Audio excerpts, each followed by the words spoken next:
Des activités, celle du Premier ministre aujourd'hui, marquée par une réunion, celle du comité ministériel chargé de la réhabilitation de la plage et une audience, celle accordée aux élus locaux de la wilaya du Guidi-Maha. Une réunion, celle du comité d'orientation du processus de concertation entre les deux secteurs public et privé.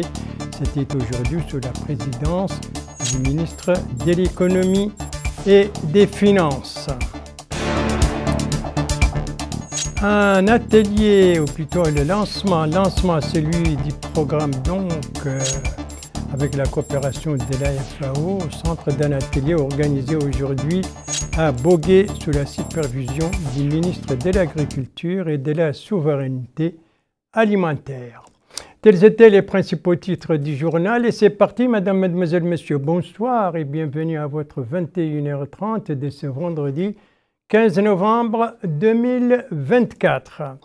Deux activités pour le Premier ministre pour commencer ce journal et toutes les deux, c'était aujourd'hui bien entendu à Nouakchott. La première de ces activités dont vous voyez déjà les images, eh bien c'est cette réunion qu'il a présidée, une réunion du comité ministériel chargé du suivi du projet de réhabilitation de la plage de Nouakchott. La réunion a été marquée par un exposé, un rapport sur l'avancement des études consacrées à cette réhabilitation et les projets qui seront réalisés.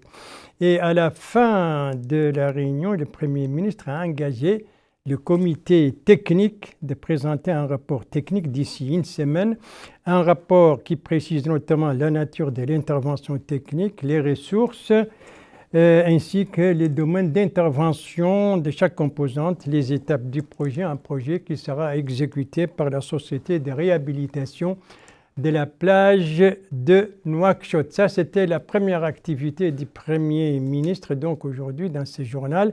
La deuxième activité maintenant, il s'agit d'une audience et on doit voir les images, les voilà.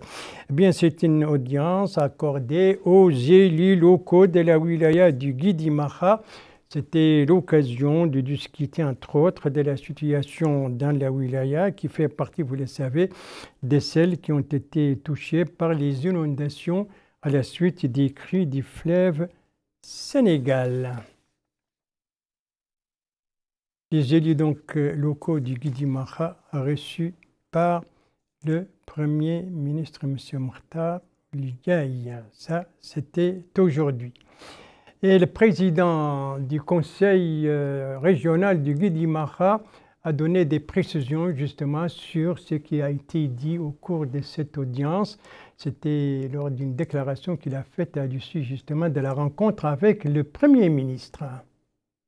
Nous sommes là, les élus du Guidi-Maha. Nous sommes venus voir le Premier ministre, son Excellence Monsieur le Premier ministre, dans le cadre de l'association des élus du Guidi-Maha suite aux inondations que le Guidi-Maha a enregistrées ces dernières semaines. Donc on l'a rencontré suite à notre mission que nous avons effectuée sur le terrain pour lui faire part de ce que nous avons vu, ce que les populations nous ont dit. Et quand nous étions sur le terrain, nous avons rencontré les autorités administratives, nous avons rencontré les populations, nous avons rencontré les élus.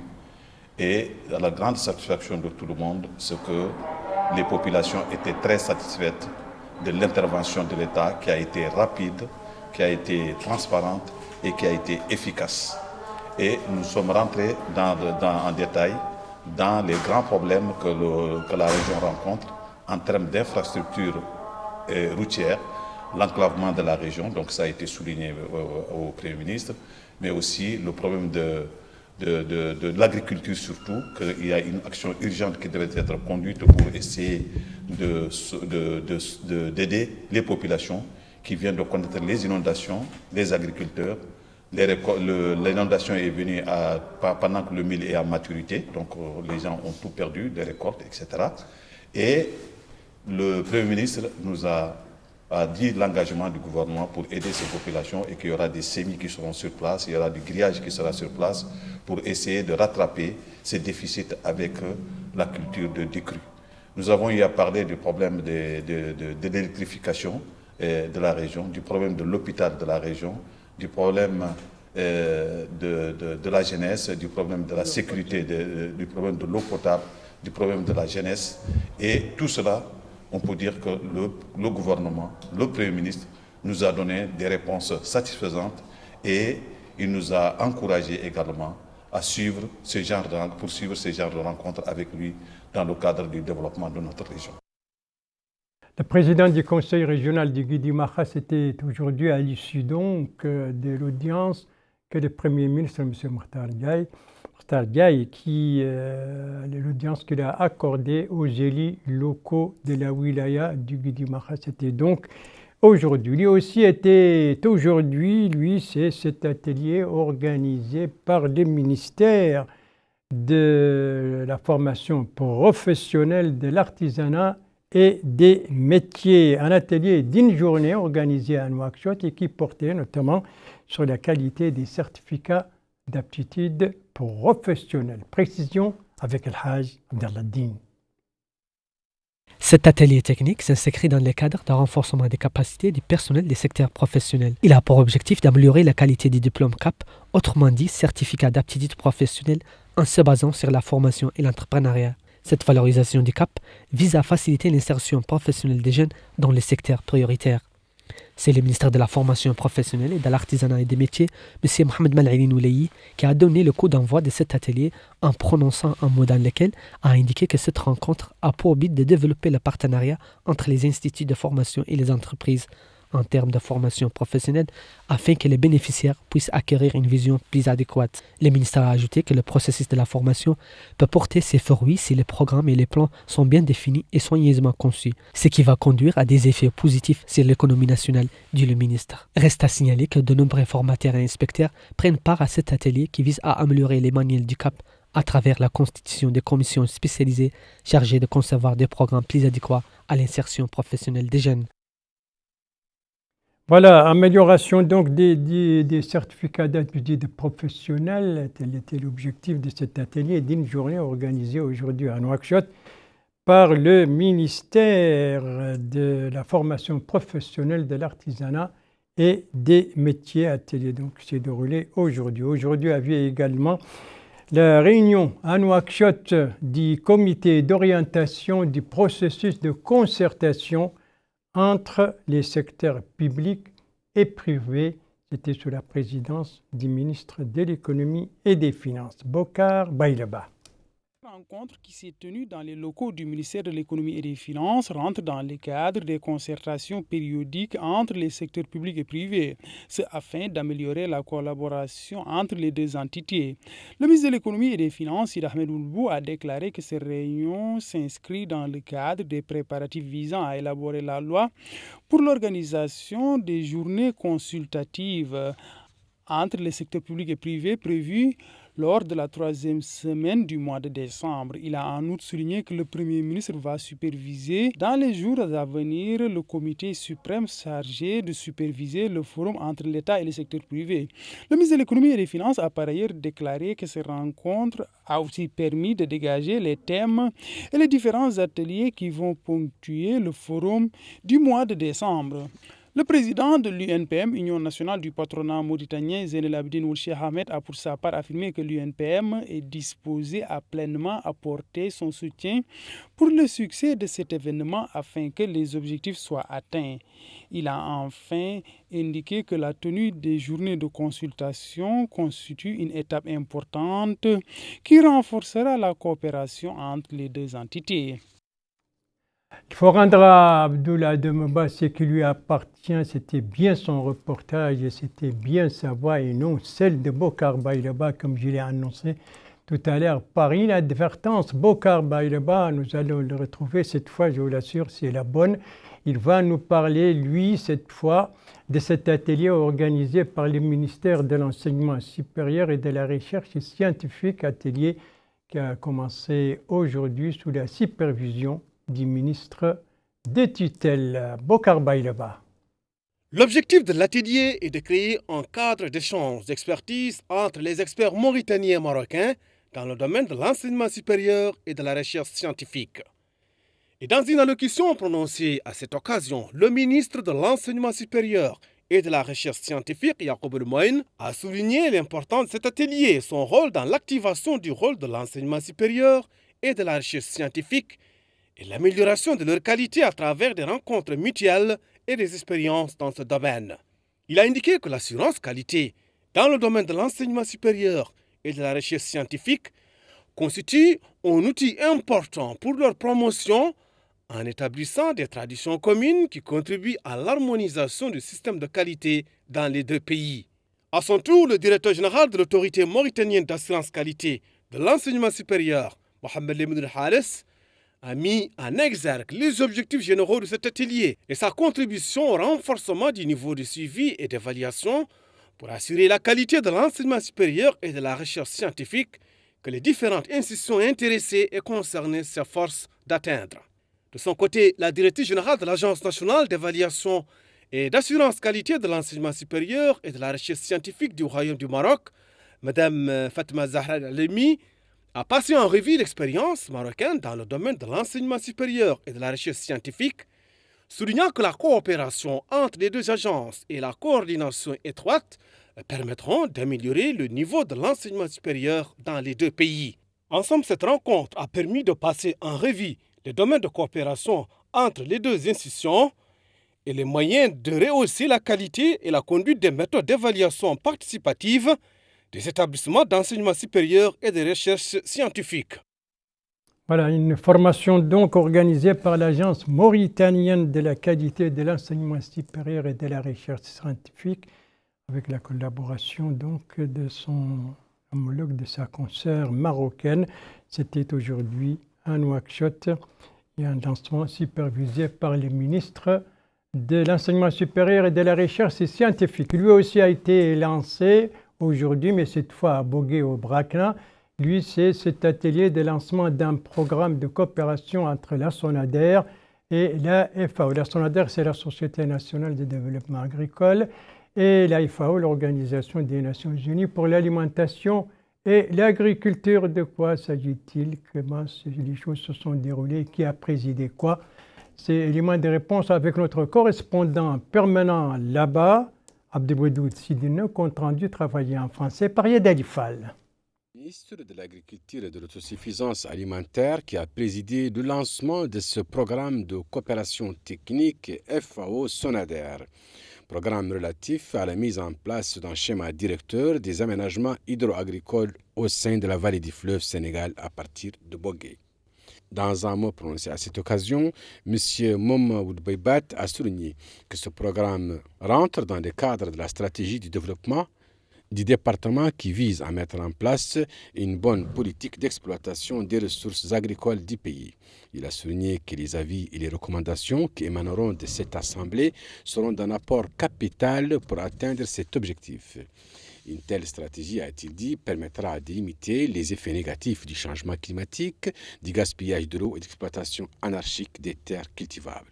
Il a ajouté qu'elle permettra une bonne orientation des investissements. Les élus locaux n'ont pas manqué de souligner l'importance d'une telle initiative.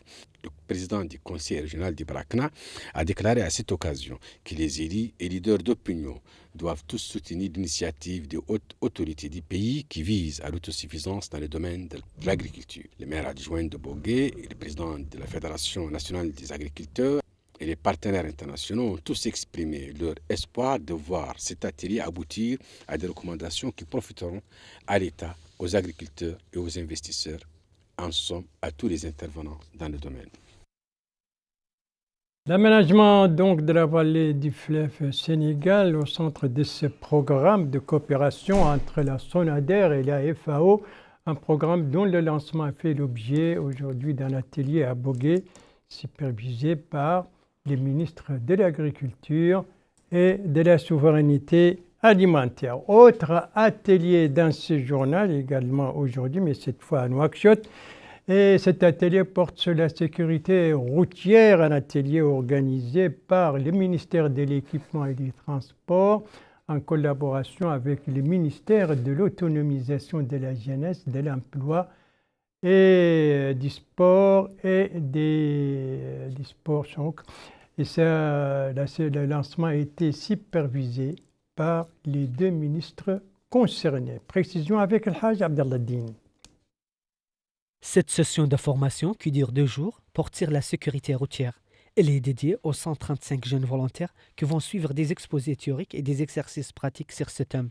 Le premier jour a été caractérisé par la présentation d'un exposé sur le feu de la signalisation, ses fonctions et son importance pour les usagers de la route. Dans une allocution prononcée à cette occasion, le ministre de l'Équipement et des Transports, M. Ali Ouleverk, a expliqué que son département œuvre à améliorer les services de transport en développant les réseaux routiers urbains de la capitale et en améliorant la fluidité de la circulation, indiquant que cette formation vise à mobiliser 135 jeunes volontaires pour mener une campagne de sensibilisation de 2 mois sur la sécurité routière et le respect du code de la route. Pour sa part, le ministre de l'Autonomisation de la Jeunesse, de l'Emploi, des Sports et du Service civique, M. Mohamed Abdallah Oulouli, a indiqué que cette session de formation s'inscrit dans le cadre du lancement de la 2e phase de mobilisation des jeunes volontaires du service civique pour une durée de 3 mois, dans le but d'accomplir des tâches bénévoles en partenariat avec les 9 communes de Nouakchott, conformément à la vision du président de la République. Il a ajouté que le service civique fait partie du 4e axe de l'approche intégrée élaborée par les secteurs. Pour sa part, le président de l'association des maires de Nouakchott, le maire de Tayaret, M. Ahmed Oulali, a précisé que la formation de 135 jeunes volontaires pour contribuer à la réduction des embouteillages et à la sensibilisation des conducteurs et des piétons sur les comportements civiques à adopter constitue une opportunité pertinente pour acquérir les compétences et affermir la cohésion sociale. À la fin du premier jour de cette formation, une vidéo de présentation intitulée Ponte Azur a été projetée, expliquant les règles à suivre pendant le passage par cette infrastructure routière. 135 jeunes volontaires donc profitent de cette formation de 2 jours organisée sur la sécurité routière. Une formation organisée par le ministère de l'Équipement et des Transports et le ministère de la Jeunesse. Et le lancement supervisé par les 2 ministres concernés, bien entendu. Et 3 de leurs collègues étaient hier, eux, devant la presse, cette fois à Nouakchott, pour commenter les travaux du Conseil des ministres. Et les 3 collègues, c'est celui de la culture, des arts, de la communication et des relations avec le Parlement, porte-parole du gouvernement, celui de l'économie et des finances et celle de l'hydraulique et de l'assainissement. Le résumé de cette conférence avec Bokar Bayaba. Le ministre de l'économie et des finances, Sid Ahmed El-Bou, s'est apaisanti sur le programme prioritaire de développement de la ville de Nouakchott. Et il a déclaré que ce programme d'urgence doit changer la face de Nouakchott à travers l'amélioration de l'accès aux services de base, la construction et la réhabilitation des infrastructures pour l'amélioration de la qualité de vie. Il se voit aussi son nom de ministre en moyen de contribuer à l'attractivité de la ville pour attirer davantage d'investisseurs. Et il a rappelé que le projet comprend plusieurs volets: éducation, santé, eau, électricité, infrastructures routières, développement durable, entre autres. Il a aussi souligné les grandes lignes du projet de loi portant règlement définitif de la loi de finances 2023. Le ministre a déclaré qu'il s'agit d'une exigence légale en vertu de l'article 44 de la loi relative aux lois de finances. À travers ce texte, il a indiqué que le gouvernement vient justifier auprès de l'Assemblée l'exécution du budget qu'il a voté l'année dernière. Et il a souligné la rigueur qui a marqué l'exécution du budget de l'année écoulée et cela a permis de contenir le déficit global. À son tour, la ministre de l'Hydraulique et de l'Assainissement, Mme Amel Mintel Mouloud, est revenue sur les mesures urgentes prises par son département au cours des 3 derniers mois afin de répondre aux questions liées à l'accès à l'eau potable ainsi qu'à l'assainissement. Il a aussi évoqué par la même occasion l'état d'avancement du plan d'action de son ministère. Et elle a déclaré que le plan d'action s'articule autour de 5 axes qui visent d'abord à préserver les ressources en eau existantes, tout en s'attelant à honorer les engagements du président de la République relatifs à l'approvisionnement en eau des zones rurales et urbaines. De son côté, le ministre de la Culture, des Arts, de la Communication et des Relations avec le Parlement, porte-parole du gouvernement, Hossein El-Medou, est revenu sur les points saillants du projet de décret relatif au soutien aux médias. Outre l'aspect financier, il a déclaré que le texte définit les procédures, mécanismes et conditions d'attribution des aides à la presse. Le porte-parole du gouvernement a noté une avancée majeure. Et pour bénéficier de l'aide du fonds, les médias privés devront respecter un cahier de charges. S'agissant de l'établissement de la carte de presse, il a déclaré que le processus suit son cours. Concernant la prochaine édition du Festival des Cités du Patrimoine, Ousseynoul Medou a indiqué que les préparatifs vont bon train. Et il a affirmé que le programme se déroulera du 13 au 17 décembre à Chinguitti, en Adrar. Répondant à une question concernant les relations entre la Mauritanie et la Russie, le porte-parole du gouvernement a indiqué qu'elles sont bonnes, fondées sur le respect mutuel. Et il a précisé que le président de la République a participé récemment au sommet des BRICS, notant également que le ministre des Affaires étrangères s'était lui rendu à Sochi. Voilà, c'était la conférence de presse donc pour commenter les travaux du Conseil des ministres, conférence animée par 3 membres du gouvernement. Et ça, c'était hier soir. Merci de suivre les JTF de Mauritanie, la suite du journal avec un atelier et une visite. L'atelier, c'est celui organisé aujourd'hui à Nouakchott par l'Union des femmes journalistes de Mauritanie. Il s'agit d'un atelier sur la sécurité professionnelle. Alors, quels sont les principaux thèmes discutés au cours de cet atelier? Éléments de réponse avec Moussa Ndiaye.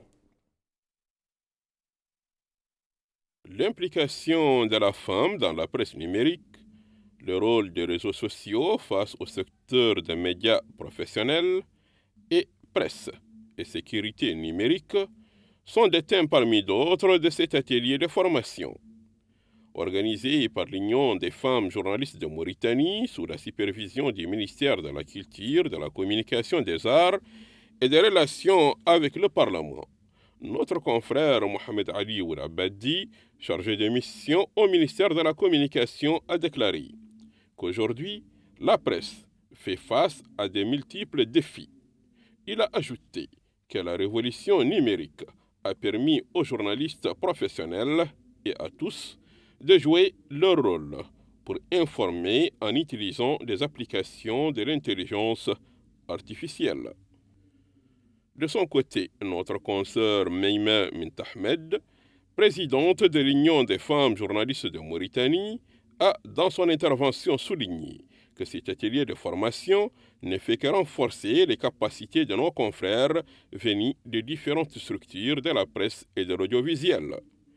Elle a ajouté que mettre en priorité l'intelligence et le professionnalisme, l'Union des femmes journalistes de Mauritanie s'est engagée pour accompagner les efforts des uns et des autres pour rendre leurs produits plus efficaces, professionnels et de qualité, tout en faisant face, a dit Mme Meima Bintahmed, aux applications de l'intelligence artificielle. Il est à noter que le premier thème de la première journée de cet atelier de 3 jours, du 15 au 17 novembre 2024 à Nouakchott, est la sécurité numérique. Quels sont les moyens pour la protection de l'identité numérique?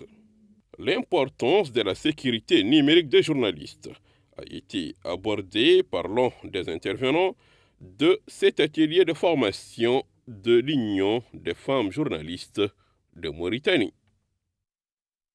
C'est un atelier qui est organisé, dont le lancement a été fait aujourd'hui ici à Nouakchott, vous venez de l'entendre, de 3 jours. Et donc, il porte entre autres sur la présence des femmes dans la presse électronique. La visite que je vous annonçais, eh bien, c'est celle du Wali de l'Adrar dans la Muqata'a d'Ojeft. Dans quel cadre s'inscrit cette visite? Élément de réponse avec notre correspondant permanent là-bas, Alvaro Cheibani. Compte rendu, travaillé en français par Abdoulaye Dembeba. Ce déplacement au sein de localités relevant de la Muqata'a d'Ojeft rentre dans le cadre des concertations visant à améliorer l'accès des citoyens aux services de base par le biais des regroupements des villages pour faciliter l'accès aux services de base et disponibiliser les habitants des moyens de production. Le Wali de la Wilaya de l'Adrar a souligné que la nouvelle politique du gouvernement est de permettre à tous les citoyens répartis sur toute l'étendue du territoire national de disposer des services nécessaires à l'instar de ceux qui résident en milieu urbain. Il a en outre indiqué qu'il est important de regrouper certaines localités pour avoir un large accès aux services de télécommunications, à l'éducation, à l'énergie, entre autres. Dans ce cadre, il a affirmé qu'il est important que les habitants accompagnent la mise en œuvre de cette politique. Le maire de Mada a pour sa part précisé que le regroupement des villages est à saluer, particulièrement dans le cadre de l'appui au développement des régions. Les résidents qui sont par ailleurs exprimés au tour à tour saluent cette initiative visant à regrouper les villages, ce qui, disent-ils, permettra à leurs enfants d'étudier. Ils ont aussi déclaré que certains sont déjà sur place en attendant l'arrivée des autres résidents. Le Wali a par ailleurs visité ce nouvel établissement primaire dans la Moukhata d'Aoujeft qui a été construit par le ministère de l'Habitat, de l'Urbanisme et de l'Aménagement du Territoire. Voilà, et c'est sur cette visite du Wali de l'Adrar dans la Moukhata d'Aoujeft, visite qui s'inscrit, vous venez de l'entendre, dans le cadre des efforts pour regrouper les villages. C'est sur cela que se termine ce journal. Merci à vous, mesdames, mesdemoiselles, messieurs, de l'avoir suivi. Merci bien entendu aux équipes rédactionnelles et techniques qui ont participé à sa conception. Je vous en rappelle les principales informations. Ici, nous sommes à la primature qui a abrité aujourd'hui deux activités. D'abord, une réunion, celle du comité ministériel chargé de l'aménagement de la plage de Nouakchott et une audience que vous voyez donc accordée par le Premier ministre aux élus locaux du Guidi Maha. Ici, nous sommes au ministère de l'économie et des finances qui a abrité aujourd'hui une réunion du comité d'orientation du processus de concertation entre les deux secteurs, public et privé. Ici, nous sommes à Bogué avec cet atelier de lancement du programme de coopération entre la SONADER et la FAO concernant l'aménagement de la vallée du Sénégal, le lancement supervisé par les ministres de l'Agriculture et de la Souveraineté alimentaire. Voilà, il ne me reste plus qu'à vous souhaiter une très très bonne fin de soirée, une très très bonne fin de semaine et à vous donner rendez-vous, Inch'Allah, demain à la même heure, 21h30. Bonsoir.